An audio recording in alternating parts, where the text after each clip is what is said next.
Problem?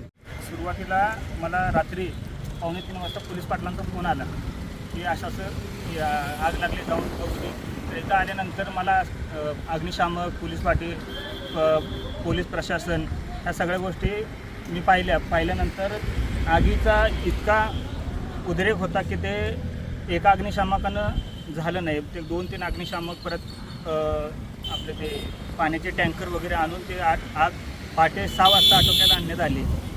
ह्यात 15-1 लाखाचं नुकसान झालेलं दिसून येत आहे. सकाळी पोलीस पाटील, तलाठी, परत सर्कल हे या ठिकाणी येऊन त्यांनी चौकशी अहवाल तयार केला, पंचनामा केला आणि त्या पद्धतीने त्यांनी कारवाई केली. मला एवढंच सांगायचं आहे की ह्यात घातपाताचा संशय वाटतो मला. या ठिकाणी कुणीतरी जाणून बुजून आग लावण्यात आली असं वाटतं. तर मला प्रशासनाला एवढंच सांगायचं आहे की त्यांनी योग्य पद्धतीने ती कारवाई करावी आणि जे कोणी दोषी असतील त्यांच्यावर कारवाई व्हावी एवढीच विनंती. असं तात्या हे परगावी असल्यामुळे 4-5 दिवस दुकान बंद होतं आणि दुकान बंद असल्यामुळे कुणीतरी अशा प्रकारचं कृत्य केलं असावं असं वाटतं. काय प्रॉब्लेम?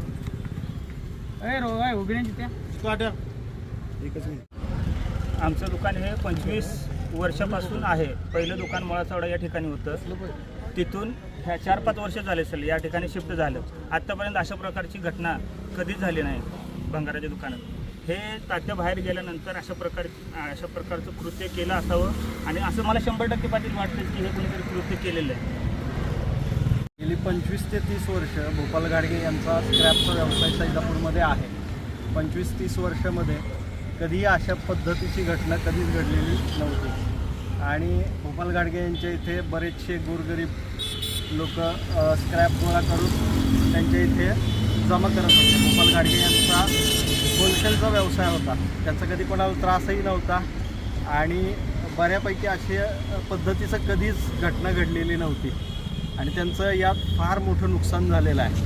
प्रशासनानं त्यांना मदत केली पाहिजे कारण की हे नुसते भोपाल गाडगे यांचं एकट्यातच हे नुकसान नाही आहे, तर त्यांच्या इथे जे भंगार व्यावसायिक आहेत लहान मोठे 30-40 जणं, काही लोकांचं यात नुकसान झालेलं आहे आणि त्या लोकांची कुटुंब आज उघड्यावरती पडलेली आहेत. तर त्यांना मदत हे प्रशासनानं केली पाहिजे अशी आमची प्रशासनाला एक विनंती आहे. सकाळपासून गावचे पोलीस पाटील असतील, गावचे तलाठी आहेत, सर्कल साहेब आहेत, त्यांनी इथं येऊन व्हिजिट केलेली आहे, झालेल्या नुकसानाची पाहणी केलेली आहे, पंचनामा देखील केलेला आहे आणि पुढील कारवाई ते तात्काळ करतील अशी एक अपेक्षा आहे.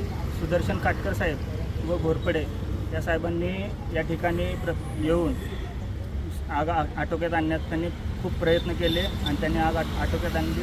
त्यांचं मी या ठिकाणी आभार मानतो.